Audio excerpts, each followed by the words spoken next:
Magandang gabi mga kaibigan, sa aking mga subscriber, sa aking mga silent viewer dyan. Shout out sa inyo lahat. Magandang gabi. Kaibigan, ito lang yung nahan ko ngayon, oh. Wala namang kakaiba sa kanya, pero ano siya, maganda pa yung luster niya. 2004. Oh, yung likod, ang ganda. Pero yung harap, pero circulated to, pero ang ganda niya talaga. Lalo na yung likod, oh. Kaya itatabi ko to. Bibihira sa mga konsya na piso. Lalo na itong 2009 na to. Hindi ito frosted pero tatabi ko pa rin siya. Kasi ang ganda niya eh. Ang ganda ng kinang niya oh. Nakakasilaw oh. Oh, tingnan pati yung likod oh. Parang frosted nga ang likod nito eh oh.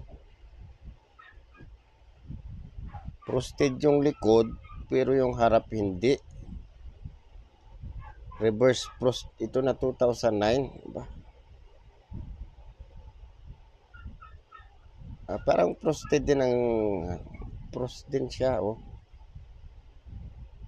Frosted pala to. Hindi ko lang siguro napansin kanina, ngayon pa lang. Frost siya oh. Oh. Oh. Gumagalaw-galaw oh. Oh. Umaalon-alon oh.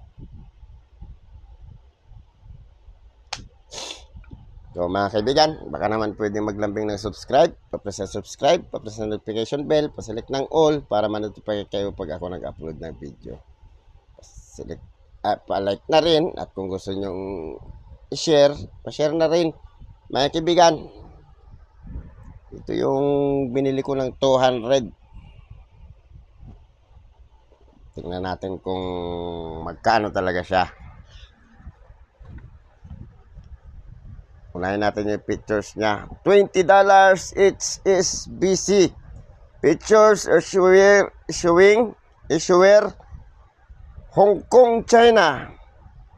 Issuing bank, the Hong Kong and Shanghai Banking Corporation, each is BC.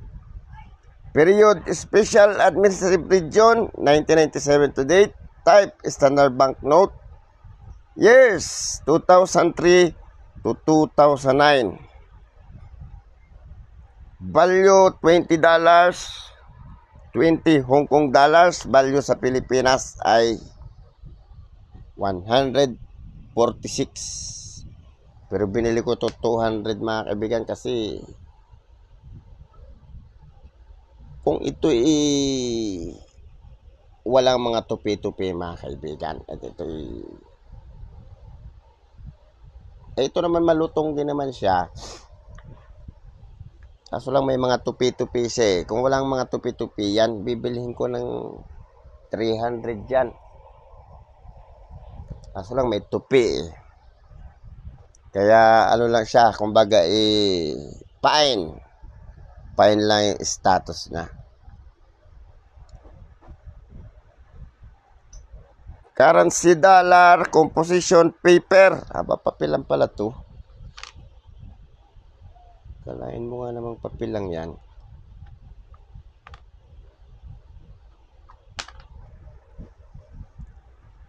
Size 143 by 71.5 mm, shape rectangular. Punta tayo sa Ubers. $20. The Hong Kong and Shanghai Banking Corporation Limited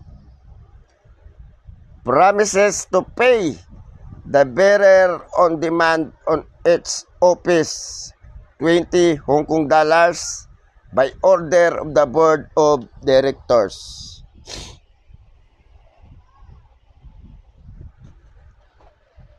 Yun lang ang sinabi.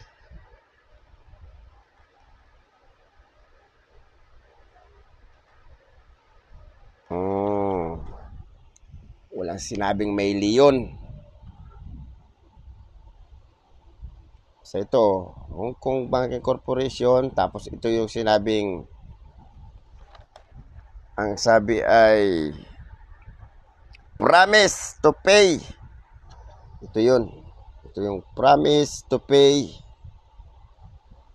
20 Hong Kong dollar the bearer. Ito yung sinasabing board of director,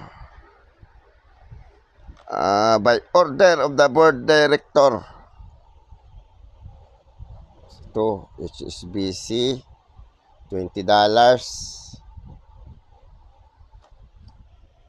Tingnan natin yung overs nya. Excuse me po. Reverse, the Hong Kong and Shanghai Banking Corporation Limited watermark. May watermark daw siya. Watermark siya dito. Watermark. Wala nang ibang sinabi. Tingnan natin. Diba? Ayaw na umilaw. Oh. Wala na talagang battery itong ko.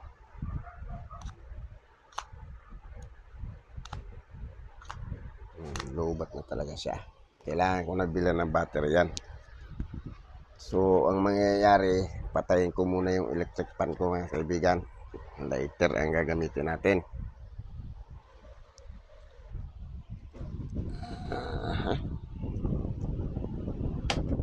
Yon.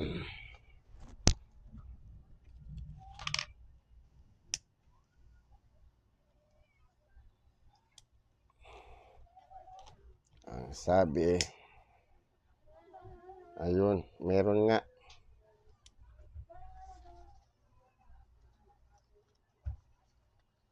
Meron nga siyang watermark.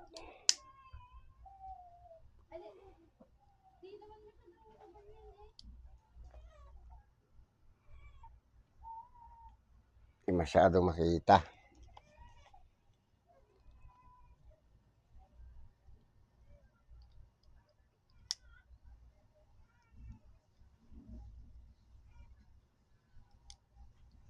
Nandito yung watermark niya, mga kaibigan. Ito. Yan yung watermark niya. Wala na akong ibang source ng pang ilaw. Pero mga kaibigan, may watermark nga siya.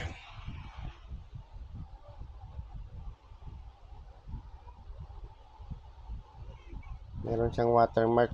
Tigre ang watermark niya, mga kaibigan eh. Ay, leon pala. Yun ang watermark niya. Wala na pala akong battery nitong. Wala akong ibang flashlight. Di bali, mga kaibigan. Di bali, tunay naman yan, mga kaibigan. Double check ko na rin naman yan. Punta na tayo sa presyo niya.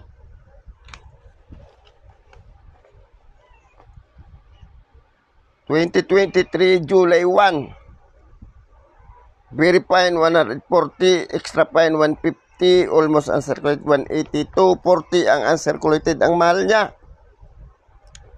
Ang January 1, 2005, 220 ang uncirculated. Mahal din. Ang 2006 January 1, walang presyo. Ang 2007 January 1, 430 ang uncirculated. Ang mahal. Ito yung hawak ko, mga kaibigan. January 1, 2008. Ito yung date niya, mga kaibigan, oh. Ayan, oh. January 1, 2008.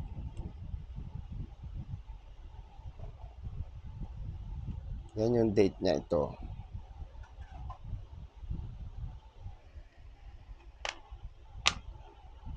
Pero tama lang din pala ang pagbili ko. Kasi very fine lang ang presyo ko rito eh. Ang presyo ng very fine ay 190. Wala na sa ibang presyo. Ang 2009, January 1, very fine 160 hanggang almost uncirculated.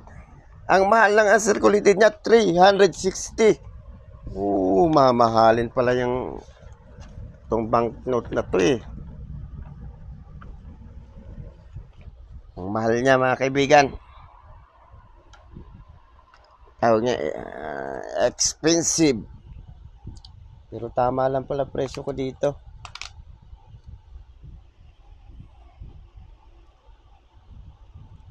$200.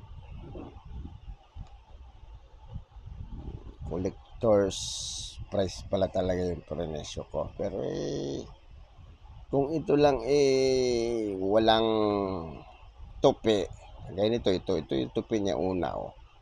May tupi pa dito sa gitna yan. Meron pa dito yan sa kabila. Ayan pa, Ang dami ng tupi. Pagkatupi siguro dito, sa gilid, tumupi sa gitna, tumupi dito, tapos tinupi ganito, pag ganyan, ang tupi niyan. Kaya,